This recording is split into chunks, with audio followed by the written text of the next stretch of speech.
But this is the kind of case that you need to make. And I think it's a good example of how difficult it can be to make one of these cases. And yours is a good one, and I suspect that before it's all over, that one will get approved. Can I just say, usually I don't have a big enough mouth. But anyway, first of all, let me introduce myself. My name is Malcolm Nelson. I'm the ombudsman for the Energy Employees Occupational Illness Program. And just real quickly, what my office does, we provide information on the program, and most importantly, we write a report to Congress where we tell them about the problems you are having with the program. We have copies of our report in the back. As Hugh said, a few months ago, we had a meeting with the Department of Labor, and one of the issues we raised was the issue of hearing loss. I was told at that meeting that there is no rule that says claims are automatically denied if you have less than 10 years. I said the same thing, but I can say it out loud. According to the Department of Labor, if you have more than 10 years and you have exposure to one of those enumerated toxins, the ones that they've enumerated, your claim will be paid. If you have less than 10 years, they are supposed to look at the medical evidence to see if the medical evidence links your hearing loss to exposure to one of those illnesses. Your claim is not supposed to be denied simply because you have less than 10 years. Now, having said that, I see many cases where claims are still being denied simply because the person has less than 10 years. If you encounter one of those instances, if that's one of your cases, please let me know, and I'm going to go back to the Department of Labor and try to get a new explanation. And I'll be polite, I won't use any words I shouldn't. But anyway, but that is the policy. Please, if you have an issue with that, let me know. I want to piggyback over this while we still have power. But when Gary got me involved in this, it's part of a great education, because one of the key issues that came up was to look at his actual audiograms. And that was part of our submission. In a period of about 5.5 years, his hearing had basically fallen off the cliff from normal hearing at the time that he hired him to significantly impaired hearing 5.5 years in. So knowing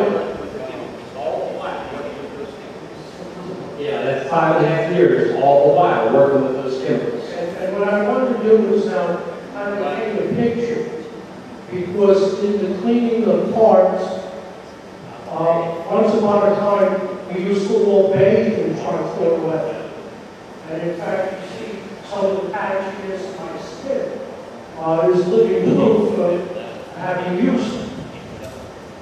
Trichloroethylene attacks a certain part of the ear.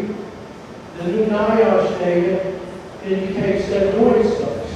It indicates that heavy metals do.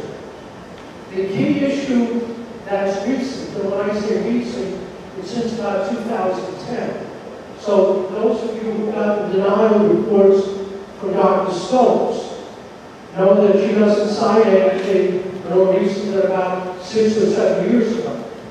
So the fact is, if you restrict your literature search to what I'll call old literature, then you might be able to support what they're doing. But when we found a schematic of the ear and the certain parts of the ear that are impacted by these various toxins, the attacks on the ear are independent of one another, which means that there's a form of synergy going on, and so the hearing loss is impacted in less time. Now, one of the advantages of doing work in the civil and federal courts is I encounter oftentimes the way things should be. And anyway, when we look at the data is the data. And there isn't any way of walking away from it. if the data is well accepted in the scientific or medical community, and you can be credible and defend what you're saying, then you can go with it. When we saw the rationale for the denial, and actually, ultimately, your claim was accepted on the basis of a consequential condition, which completely ignored the new research. They took the path of least resistance so they could keep their 10-year rule in effect. And the key there is as both Mr. Nelson, who's an attorney, and also and then Hugh, the attorney, Attorney Stevens, is that they've determined 10 years is what it is. One of my favorite examples of why this wouldn't happen in the civil courts is we had a workers' comp claim in Columbus several years ago. Okay, completely separate from the program. A woman worked in an auto detail shop. So after a wreck, they take the defendants. And what happened was the fumes were making this woman sick. So what did the doctor do? He said to her, why don't you spend the winter in Florida, away from the fumes, and we'll see if the condition clears. During the winter, of course, the condition cleared. She comes back to work in the spring. As soon as she's exposed to the fumes in the shop, she's sick again. Okay? All of the story is oftentimes working around this stuff, we get sensitized to it. And once we're sensitized to it, that's the end. And the thing is, we've got many, many examples of claims that we've worked where the hearing loss is an acute exposure, relatively high concentration, short duration. So you might be working in that area where that big vat of trichloroethylene was. The thing is, trichloroethylene has to be heated in order to produce enough of the vapor that you can condense into 5-gallon portions. Those of you who work with this know what I'm talking about. In the building in Portsmouth where this was, the ventilation had to work on. And the thing is, when you work in that environment and you understand that environment, you can speak credibly and defensively about what went on. With all due respect to Dr. Stokes, who was a fine toxicologist, he didn't work there, no one had any understanding of what went on. Listen to us. Because when I'm doing expert work, what Mr. Sexton is saying is what I call the lyrics to the story. The science and medicine that supports it is the music to the story. When those fit together in the civil world, it's over. The other side will initiate settlement discussions, or if it's a criminal case, they'll clean out. It should be the same way in this program. That once the evidence is crystal clear, we've got another claim that I recently was helping Mr. Gerlach. We could actually pinpoint the region in the man's audiogram as to where the hearing loss was and what solved the cause. Now, back in the 1990s, we didn't know that when the man was exposed. So when I talk about an exposure in the 50s and 60s, well, we didn't know anything. We're talking about recent. Today now we look and we say that's where trichlor doesn't stand. And we're still waiting to hear back from the Department of Labor. And in a lot of ways, I really can't wait to see what the excuse is. Because when you have an acute exposure, it doesn't fit into their box. And I don't know why. Because, again, it never fly in the civil or the federal court. Yeah, okay. I want to ask a question about something else, just for clarity. Sorry. Somebody back here.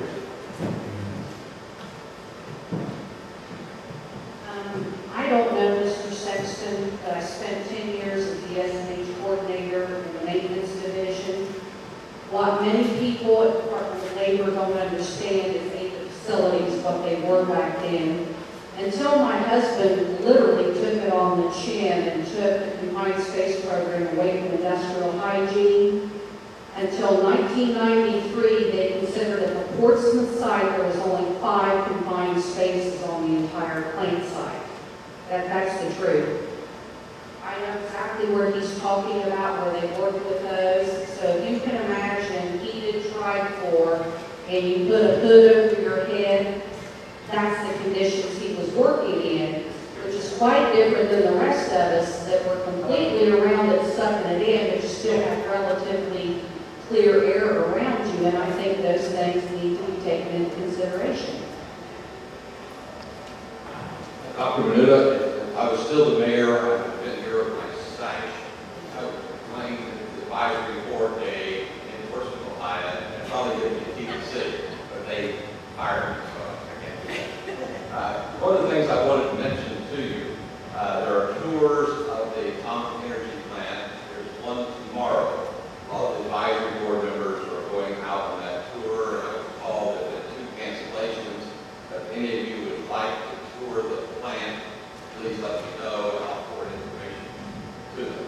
I want to talk about several things. You mentioned the Malcolm. I have made a complaint that you are trying to show you work there, trying to prove that you work there, and they send it to Social Security, and Social Security never answers, and they're trying to write you your decision. They will deny your case, even though they have never looked at your Social Security records. They are still doing that to them. One of the things that I have as an authorized representative with others, a lot of times we're not getting copies that are sent to the clients. So if they're getting a copy, even though it sometimes says carbon copy to your authorized representative, there are mailroom problems. That's the main thing I want to mention here into the record, that something is wrong with their mail system at the time. Today, a client came in with a decision, and reading it, and I was thought, gee, this is good. This won his case for colon cancer. He says, I never had colon cancer. And in it was attached a final decision, which even had another person's name on it. So something is wrong with this system, but we need to hope that they do that. One of the problems that you have is that claims examiners are changed periodically depending on the workload. They never notify you that you have a different claims examiner. You may have been very happy with the one that you were, but someone else gets it. There should be, and we proposed one of the recommendations that when there is a claim examiner change, the claimant should be notified who their new claimant representative is and how to reach them. And of course, you all try to get through the phone systems, and that's a problem. One of the other things that they have, they do a lot of work on the SIMs, but there are 2 SIMs. One that the representative can look at, which is different than the public site. Recently, I didn't copy the file. This particular person could have been exposed to 33 toxic substances could have caused it. But I looked on the public site that you got through the discovery or saying your file, and they had 66, almost double. So there's something wrong with the SIM on the side that the claims examiner is supposed to look at. And also, as far as incidents, they have to say, when were you hurt? Oh, I had something happen or broke or this or that. Unless you have the exact date and time, it's very hard to get. But anyway, I thank you very much.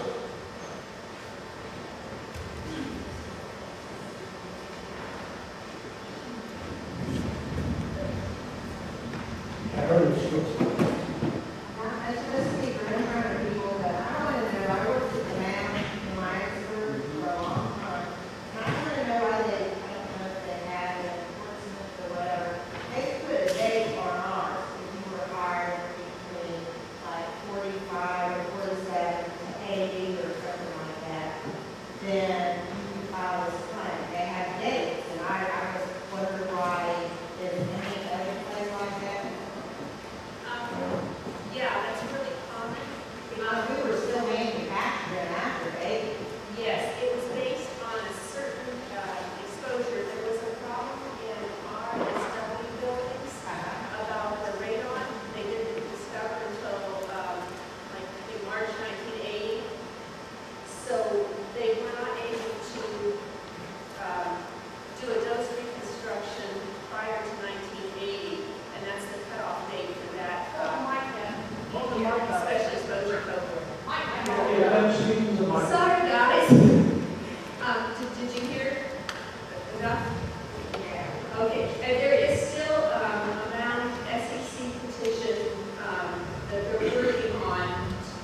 Yes, and there will be some that are paid, but they haven't been paid under the SEC, that's all. Yeah. Is that some of the newer ones are on an individual basis, and the older ones are based on the SEC, which is the site exposure cohort. And that's only Part B. And that's only for Part B. The Part E claims still have to run through the whole gamut. So, Okay. Is there any other plant like that? yes, Okay, all right. it's across the complex. Okay.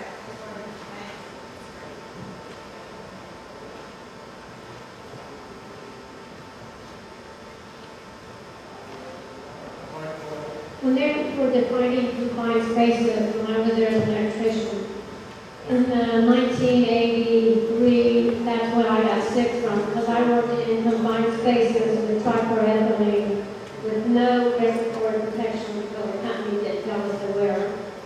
We cleaned down uranium, contaminated PCT oil with plutonium and magnesium in it, and we were not told, and when we were done, we dumped this down the drain.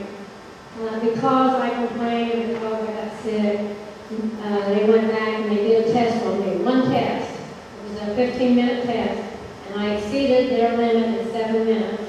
They've done away with that job, and no one was allowed to work in these electrical equipment anymore with buckets of trichloroethylene. And I have one other concern, is about the Portsmouth workers, those reconstruction. I don't know if they're using their neutron exposures or not. I know they weren't in several incidents. We had neutron exposures there. The whole plant was contaminated in all those buildings with radiation. There was oil that leaked down out of the gaskets that had over 290,000 parts per million. And I sent this to Cleveland office and asked them to put that in the SEMC site manifest.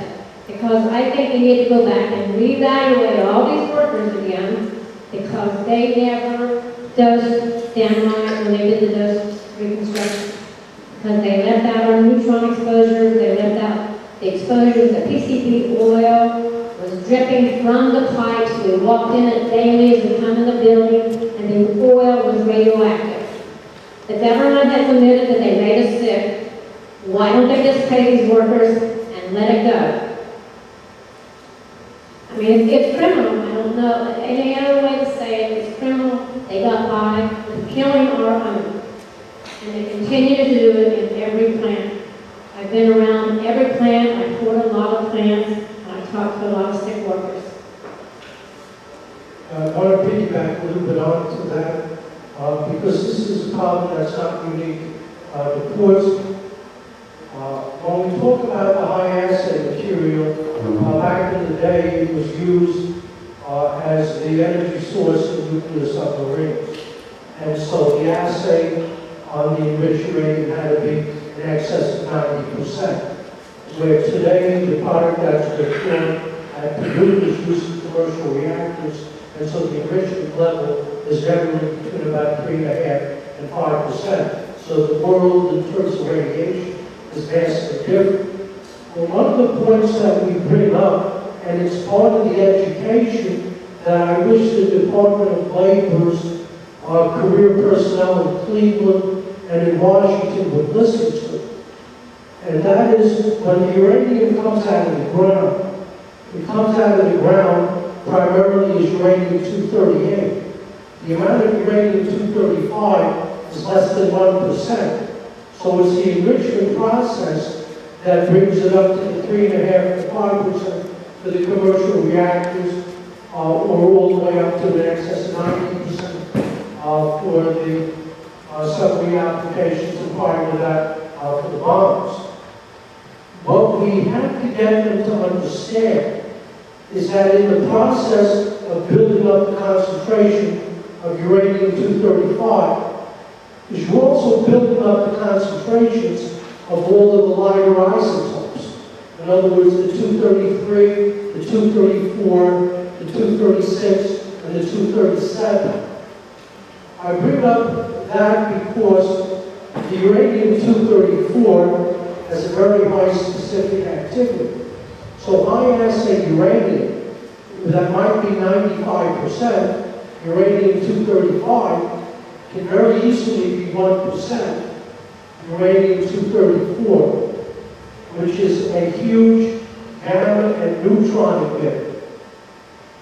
And yet, when a lot of those reconstruction is done, those are not considered. And the fact is, as I told Mr. Gerlach, when we had these discussions, at no extra charge, you're enriching all of the minor isotopes. Okay, that's not the intention of the uranium enrichment. The intention is to build up the 235, but you get all the rest of it with it. And this should be radiation chemistry 101 for the people in Cleveland, for the people that they contract out with to give these flawed opinions, and then for them to say, again, we talked about lyrics and music before. You know, this is lyrics. The music is how we explain it. We can explain it. But now what we need to do is get people in Cleveland to listen. And then the people in Washington to listen. Because when you're at Hanford, when you're handling uranium 235, I know many people at Bernal who handle high-acid material. And there was certainly high-acid material at Mount. So what else is in there with the 235? And the fact is, you may not know without using a mass spectrometer, but you should know because the radiation that's problematic is coming from uranium 234, not the 235. And that's why one of the things that we've done in our meetings is we're eventually going to get to the root cause of how the dose reconstructions are determined. And then to find out whether the contributions from the lighter isotopes are going to be included. Because if they're not, why not? And if the answer is that they're not, then we have an explanation for why so many of the dose reconstructions come up low. And that's one of the things where in court, sometimes my best answer is I don't know. But yet the program will have non-experts saying that they do know. And that's decidedly claiming on Flint. The focus was to be claiming Flint, then use the best available data, the best available facts, because you're doing a disservice to our atomic veterans only. So I think this is a very important thing to bring out because it impacts people from coast to coast. Not just in Portsmouth, and not just in Oak Ridge, where the high-acid work was done during the war. So I want all of you to keep that in mind, and then there are other questions. Yes, sir. First off, I want to say you're right. I'm Robert Klein. I work at the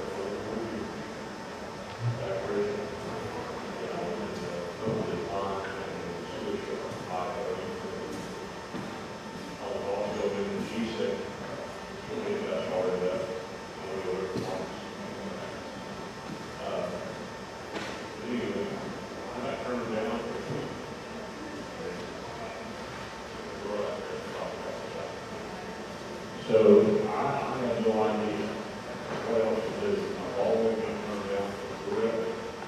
I have to ask the medical doctor when I'm in the cardiac unit in Columbus that what he thought is, and I told him I had interstitial lung disease. That's what they call it. And he said, gorilla. First thing I was gorilla. So that didn't get fine. What I do is I can't find paperwork on it, there's no paperwork. There's a whole lot of stuff I can talk about. And I thought we were doing good, because I was doing good next life, we started to college. Now, Dad is paying the price.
new laws and new tools. I really not understand on this. So I get over that. That's a good word of mine.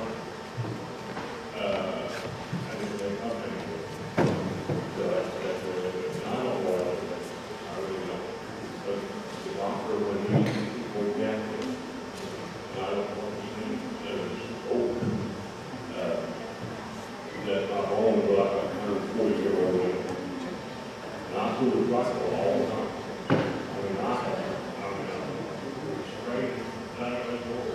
That's a lot of things to solve it. It's right there. Well, it's really a whole different Thank you, sir. The brilliant disease, okay, is a legal diagnosis. It is not a medical diagnosis under this program.